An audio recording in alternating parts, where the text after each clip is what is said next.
Welcome back to Stem Cells from the Sofa, a virtual seminar series hosted by Stem Cell Network that is designed to reconnect researchers and bring expert content directly to your sofa.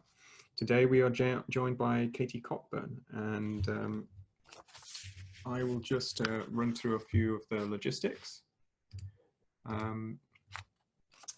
As always, the talks are followed by a Q&A live session, and I'm sure you're all familiar with the Zoom platform. So I'm going to just race through this pretty quickly.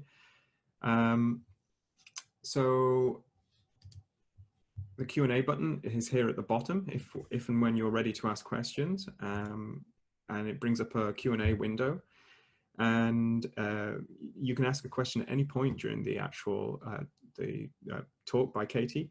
The questions will be saved for the end of the talk, and we will have a Q&A session at that point. So with that, it's my pleasure to welcome Dr. Katie Cockburn. She's the New York Stem Cell Foundation Druckenmiller Postdoctoral Fellow in the Department of Genetics at Yale University. She completed her PhD training at the University of Toronto with Dr. Janet Rossant, studying early cell fate choices in the mammalian blastocyst, where she published several highly cited papers looking at the signaling pathways, including the Hippo pathway, that guided early mammalian development. As a postdoc in the lab of Dr. Valentina Greco, she now combines in vivo imaging, molecular analysis, and genetic strategies to understand how stem cells make the right decisions at the right times and places to fuel lifelong regeneration in the skin. Katie has publications upcoming that are in review right now, and she's also about to enter the job market to move into an academic position. So that's an important point here. So Katie, at this point, I'm going to turn it over to you and look forward to hearing your talk. Okay. Stop sharing screen, yes. So can you see my screen now, John? Yes? Yes, I can. Okay, fantastic. All right, so thank you so much for the introduction. And really thanks so much for the opportunity to present as part of this series and share some of my recent work with the Stem Cell Network. So today I'm going to be telling you about some of my favorite cells, which are epidermal stem cells. And you can see some of them in the background of this slide here, and how we're using intravital imaging approaches to start to understand how these cells are making decisions and performing behaviors that are really fueling and sustaining the regeneration and health of our skin throughout our lives. So I always like to start with this really sort of mind-boggling statistic that our bodies lose, and I think much more importantly, are able to replace billions and billions of cells every single day. But despite being, of course, really essential for our survival and our health, this replacement process in a lot of tissues is one that we still really don't understand.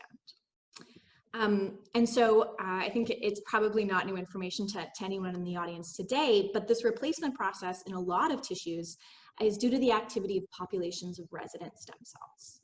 So regardless of the tissue where they reside, these stem cells have two fundamental behaviors that are important and that stay the same. One is that they need to self-renew to make more of themselves over time. And the other is that they need to differentiate to be replacing these functional cell types that we're constantly losing. And so the question that really interests me and that's driven a lot of my postdoc work has been to understand how these two distinct stem cell behaviors are really being orchestrated. And what I mean by that is how do stem cells know to perform the right behavior in the right place in the right time to fuel regeneration? And then also once these decisions are made, how are the behaviors themselves really carried out in an intact 3D tissue in a way that maintains the integrity and the function of the tissue? And so as a postdoc, the system that I use to address these questions is the mammalian skin epidermis. So this is the outermost layer of our skin. This is the barrier that protects us from the outside environment and from pathogens. And the skin epidermis is a really fantastic model to study regeneration. First of all, because it's a tremendously high turnover tissue. So we lose and replace around 50 million cells a day just from our skin alone. And secondly, because the epidermis has a really well-defined structure in which this regeneration process is taking place. So if we zoom in on just this epidermal layer in more detail in cartoon form, stem cells in the epidermis reside in a single underlying basal layer that I'm showing you here. And then over time, individual cells from the basal layer will differentiate and move upwards to incorporate into progressively more and more differentiated layers above until they eventually incorporate into that outermost watertight barrier.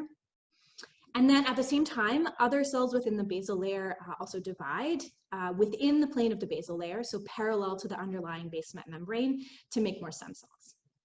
And so these two behaviors are happening constantly and in a really dynamic fashion. And so that's made understanding them in space and in time using traditional methods somewhat difficult. And so I take advantage of an intravital imaging approach that was established previously in the Greco lab to follow these behaviors in the intact tissue of living adult mice. So this is an example of what that can look like. So this is a top-down journey through the layers of skin in a living adult mouse. So this mouse is just briefly anesthetized, and we're imaging it with our 2-photon microscope. So in this case, epithelial cell membranes are marked in green, and then epithelial nuclei are in light blue. And so we start off moving through the upper, more differentiated layers of the skin where the cells are sort of more flat and spread out. And then we eventually move down, and we're getting there, until we hit right here, this basal layer that contains the stem cells. And then underneath, you can see some underlying extracellular matrix from the dermis in a darker blue color. And so we can also focus on just this basal layer itself and view some of these dynamic behaviors in real time. So this is one individual basal cell that's dividing within the plane of the basal layer to make 2 daughter cells. And so looking at some of these movies actually of these time-lapse divisions really made us start to wonder why particular basal cells are dividing and why at particular times. And so maybe put a bit more generally, we really wanted to know what regulates stem cell proliferation in the epidermis. And so in regenerative biology, I think we often think of stem cell proliferation as being this upstream behavior that's really driving or fueling the regenerative process. But in a lot of tissues, and certainly in the epidermis, we didn't know anything about what was driving these individual division events. And so one thing that really struck us is that these divisions occur not in a vacuum, but as part of a larger 3D tissue context, where dividing cells are surrounded on all sides by other basal cells that are also performing behaviors. And so to tackle this, I partnered with Kai Mesa, a former grad student in the lab, as well as Alon Klein at Harvard Medical School, and his former postdoc, Hyogo Kawaguchi, who now also has his own group at RIKA. And so altogether, we really wanted to tackle these proliferation events within the dynamic context of the basal layer. And so to do this, we needed information about the location and the timing of all basal cell behaviors taking place within large regions of the basal layer and over long periods of time. So to do this, what we decided to do was revisit the same epidermal regions every 12 hours for up to a week. So I'm showing you here a snapshot of this. On the left, this is a top-down view, again, of that basal layer with basal cell nuclei in light blue. And then on the right side, we've given each cell a unique number and a unique color to specifically identify it. And then if I play this movie, what you'll start to see is now snapshots of this same epidermal region revisited every 12 hours. And so in between the imaging sessions, the mouse is back in its cage, living its normal life. And then on the right-hand side, what you'll see is pairs of numbers popping up, and that indicates a cell that has divided over the past 12 hours, and producing 2 new daughter cells. And then you'll also see places where one of those colored regions disappears, and that indicates a cell that's moved up and out of the basal layer due to differentiation. And actually, I'll talk a little bit more about how that's happening later. But for now, hopefully this gives you an idea of how dynamic that basal layer is and how many behaviors are happening at any one given time. And so if I again just stop on any one particular time point, what we can start to do then is focus on places where cells have divided and start to ask how that relates to the behaviors taking place around them in the basal layer. And so I'm going to make a quite long story somewhat shorter and tell you that we found that neighboring behaviors are really important for proliferation. And specifically, it's really the behaviors of direct neighbors that determine whether a basal cell will divide or not. So I'm going to show you one example here that illustrates the series of events that we see much more broadly and that we've quantified across large basal cell populations. So here I'm highlighting in red and with an asterisk one individual basal cell. And over this 12-hour period of time, that cell differentiates and moves up and out of the basal layer. And you can see that one of its direct neighbors, the cell in blue, then goes on to move in to take up the space that that cell has vacated. And so at the same time, we can also monitor the cell cycle status of this cell using a Fuji reporter that shows us a nice bright nuclear signal when cells are in G1 phase. And then this signal really rapidly disappears when a cell transitions from G1 to SG2. So in these first two time points, this blue cell that's enlarged is still in G1. But around 12 hours after the cell enlarges, that cell now transitions into SG2 phase. And then around 12 hours after that, this cell then goes on to divide to directly replace that differentiating neighbor from the first time point. So this represents a really nice one out, one in mechanism to balance out cell density within the basal layer despite the constant loss of cells to differentiation.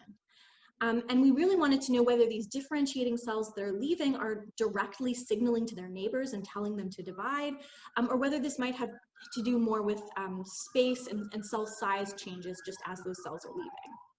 And so we wanted to eliminate cells from the basal layer using an entirely distinct mechanism. Sorry, there's some ambulances outside. And so what we decided to do was to kill individual basal cells using a laser. So I'm going to show you now a top-down example of that. So this is one individual basal cell that I've precisely targeted with our 2-photon laser. And then over time, this cell actually sticks around for a little while. And then eventually at the third time point, it really sort of crumples up and forms a little corpse and is eliminated. And what we can see is that one of its neighbors, so the cell, let me see if I have a mouse here, the cell directly below it here has enlarged to take up some of that space. And then eventually that cell then goes on to again directly replace the ablated neighbor. So regardless of whether a cell leaves the basal layer through differentiation or through this artificial laser ablation, we see the same neighbor enlargement and division to replace it. So that really indicates to us that this might have more to do with cell size and cell shape changes than necessarily any one specific signaling molecule, but certainly this is a mechanism that we really haven't teased apart yet. So just to summarize what I've shown you in the first part of this talk, what we found is that as individual cells differentiate and move up and out of the basal layer, their direct neighbors in the tissue move in to take up the space that they vacated, and they progress through the cell cycle and then directly divide to replace them. And there are actually a lot of details that I'm not going to talk about here, but this work is published, so if there are aspects you want to know more about, it's probably in my paper. But this was really exciting to us because it indicated, at least in the epidermis, that stem cell divisions are not this upstream behavior that's really driving regeneration, but instead these events are downstream consequences of the loss of neighbors that are differentiating. And so that really indicated to us that if we really want to understand epidermal regeneration, we really need to better understand this upstream differentiation event and start to understand how that's happening. And so there are really still a lot of questions about how epidermal stem cells are differentiating in vivo. So we really don't know when these stem cells decide to differentiate.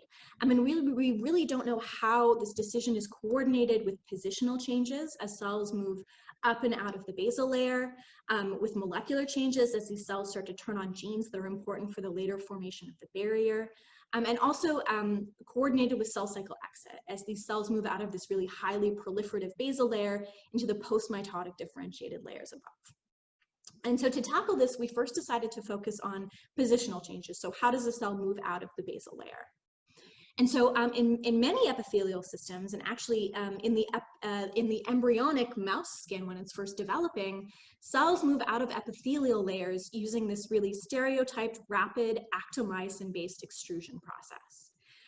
So I'm showing you here a really classic example of that. This one comes from zebrafish epithelium. And so you can see the cell that starts off really nicely integrated into the epithelial layer, and then over a 40-minute period, it really rapidly pops up and out of the layer.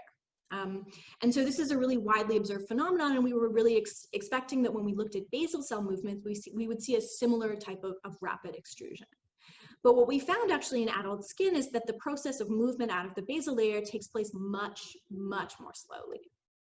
So here I'm showing you one individual basal cell that's been clonally labeled with a membrane marker. And this cell I've revisited every day for 4 days. And I'm showing you here actually a lateral reslice through the cell so you can better appreciate the shape changes.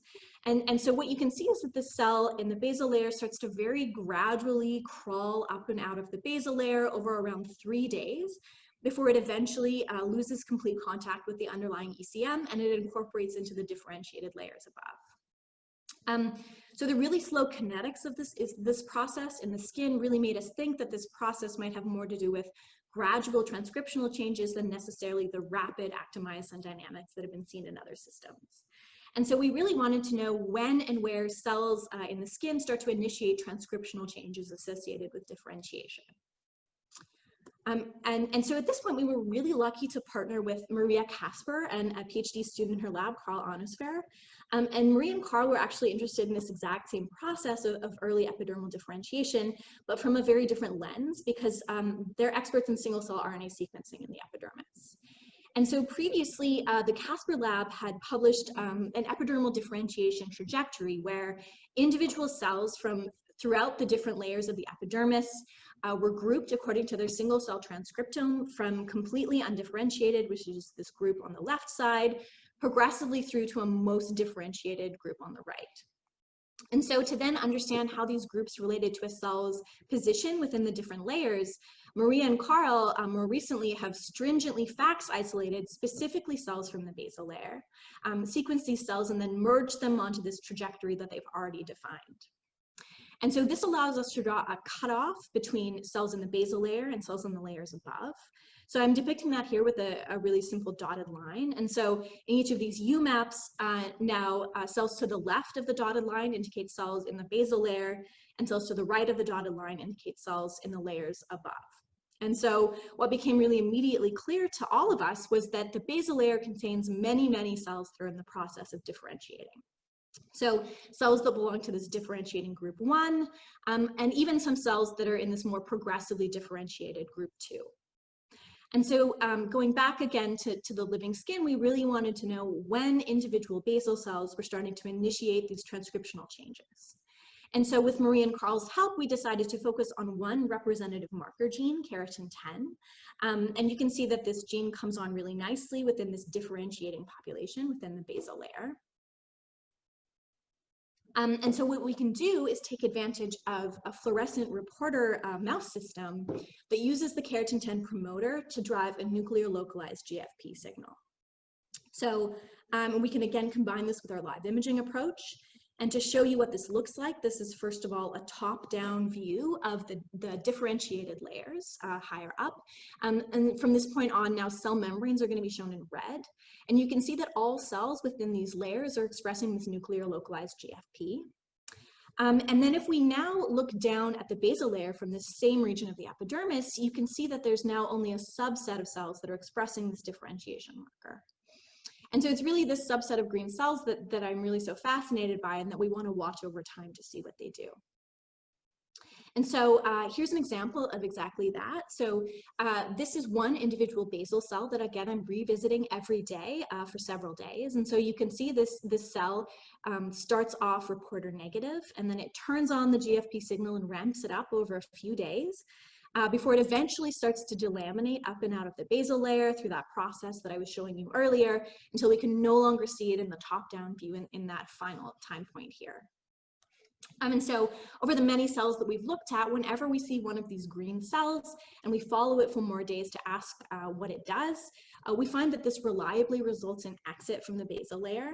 So these green cells appear to be committed to eventually leaving the stem cell compartment. But what we were really surprised to see is actually when we look in this window between reporter onset and a cell eventually moving out of the basal layer, is that really surprisingly, some of these differentiation-committed cells can actually divide. And so this was something that we sort of just stumbled upon accidentally in some of our time-lapse imaging. You can see that these cell divisions look just like any other division in the basal layer, except now with our reporter, we have the resolution to say that some of these dividing cells are expressing a differentiation marker. And just to show you that this isn't just an artifact of this reporter system, we can also take our single cell data and look specifically at cells that are expressing markers of S, G2, or M phase, which are just the cells that I'm showing you here in color. And we can overlay on top of that Keratin 10 expression levels, and you can see that many of these actively cycling cells are also expressing Keratin 10 at the transcript level. So that matches what we see with our reporter. And so if we follow sort of more long-term the consequences in terms of the daughter cells from these divisions, I'll show you another example of that here. So this is, again, one individual basal cell that we see turning on the reporter. And then at this third time point, this cell divides to produce 2 reporter-positive daughters. And it's actually these 2 daughter cells that then go on to move up and out of the basal layer, completing the differentiation trajectory begun by their mother cell. And so if we break down the fates of a lot of these daughter cells, what we see is that in the majority of cases, just like in this example I'm showing you, both daughters then go on to directly delaminate out of the basal layer.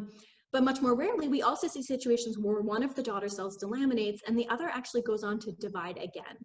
So producing in the end a total of 3 daughter cells that delaminate from that one original mother that turned on the reporter.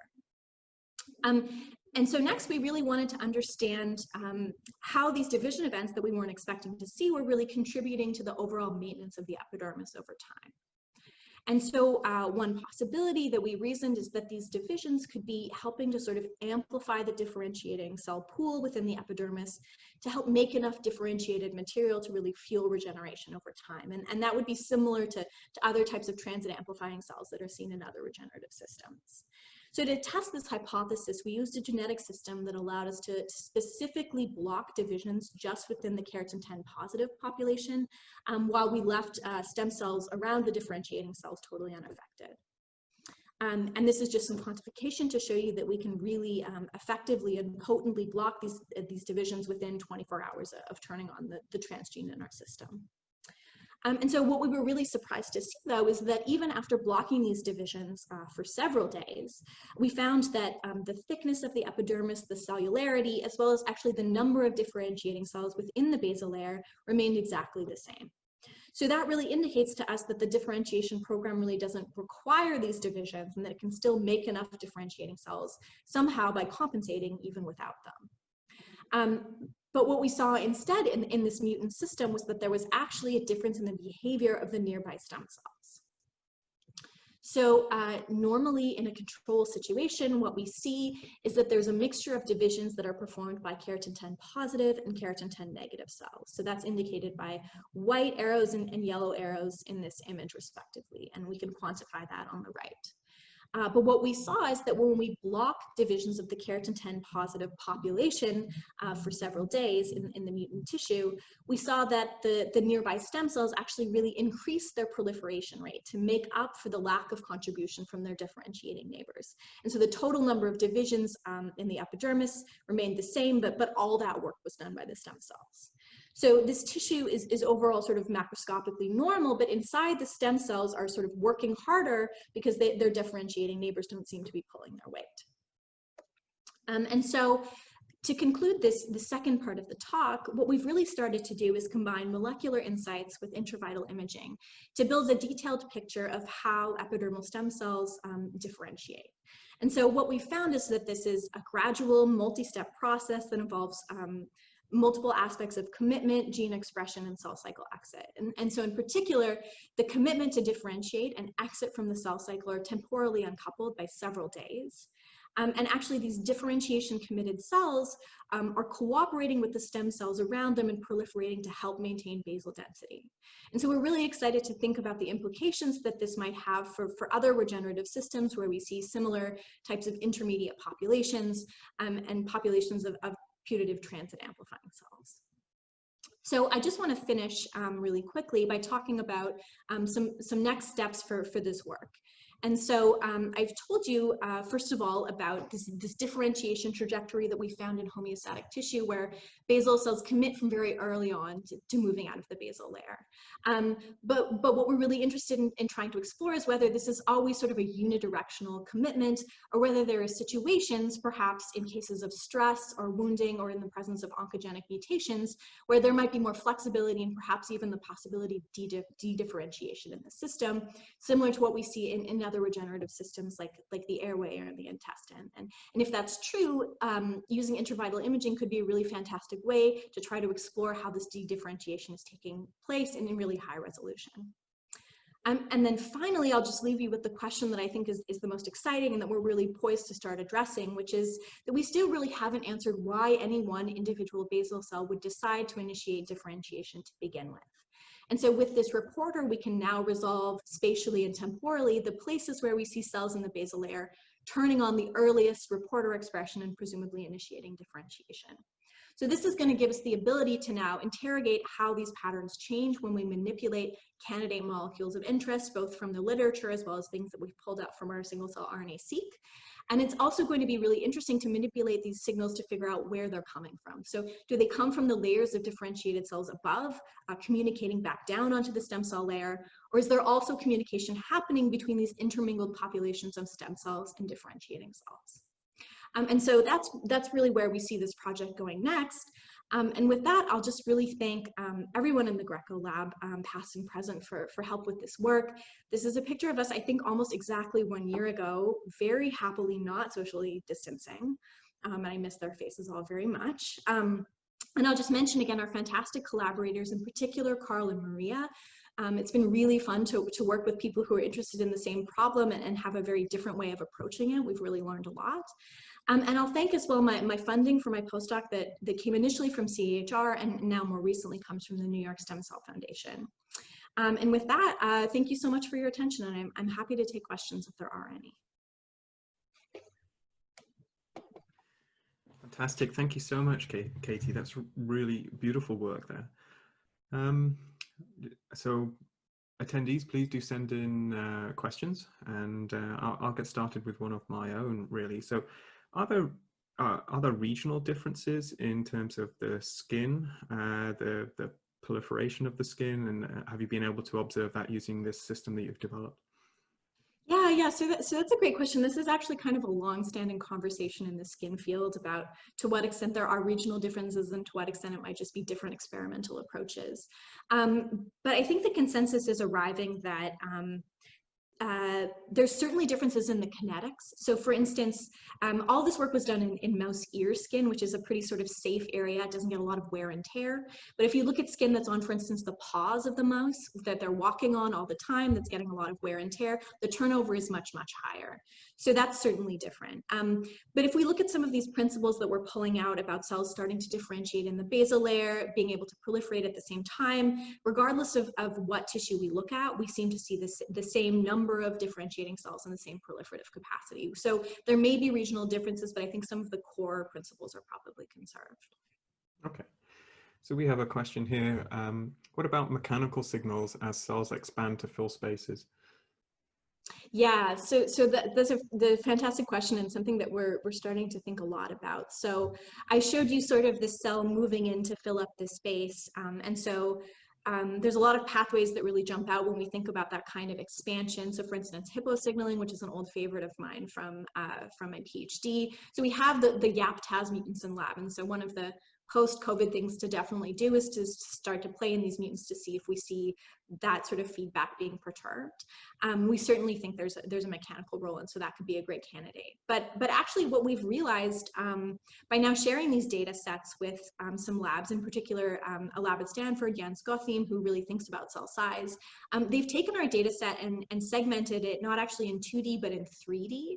And what they found is that those cells that are moving in are not just a cell that maintains the same size and kind of stretches in, but it's actually a cell that in volume gets much, much bigger. So it's not really stretching, it's actually doubling or tripling its size. So that might actually suggest other molecular mechanisms that maybe have less to do with mechanics and more to do with how a cell senses its overall size. So things like mTOR signaling, P38 pathway. So I think there are two different avenues that are pretty promising for looking at this.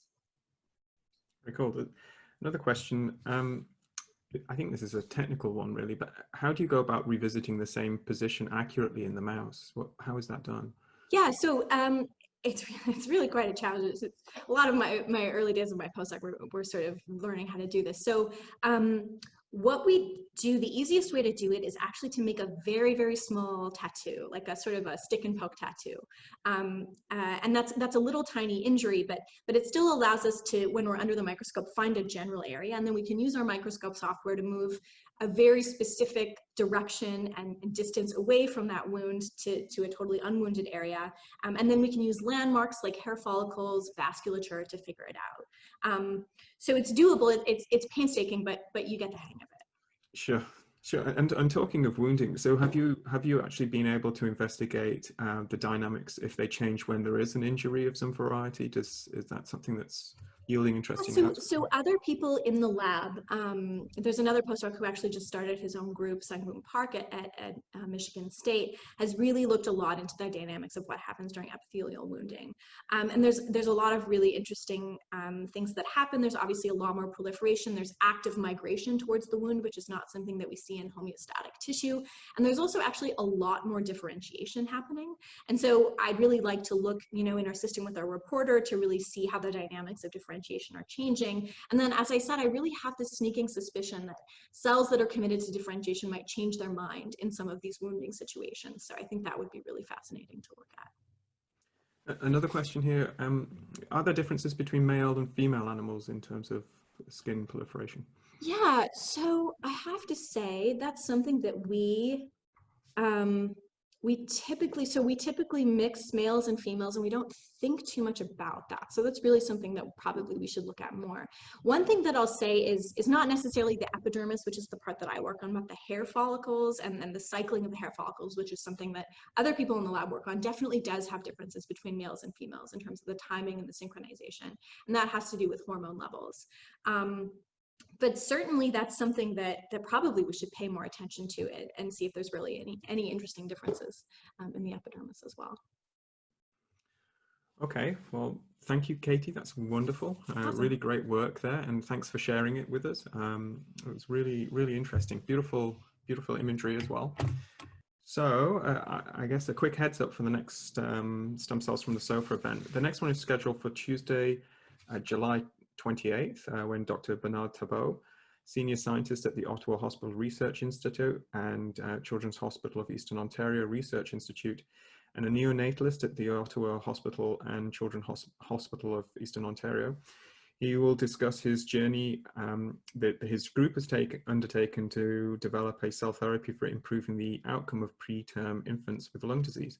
Dr. Thabot's talk is entitled How the Incubator Gave Birth to Hulk-1, a phase 1 clinical trial of cord-derived mesenchymal stromal cells for neonatal lung disease. Registration is now open for this event. Please use the QR code listed here or visit our website for links. And as always, the Stem Cells from the Sofa talks are posted on Stem Cell Network's YouTube channel, and you can get updates on upcoming Stem Cells from the Sofa events and much more from the Stem Cell Network by visiting our website, which is stemcellnetwork.ca, or following @Stem Cell Network on Twitter. Thank you very much.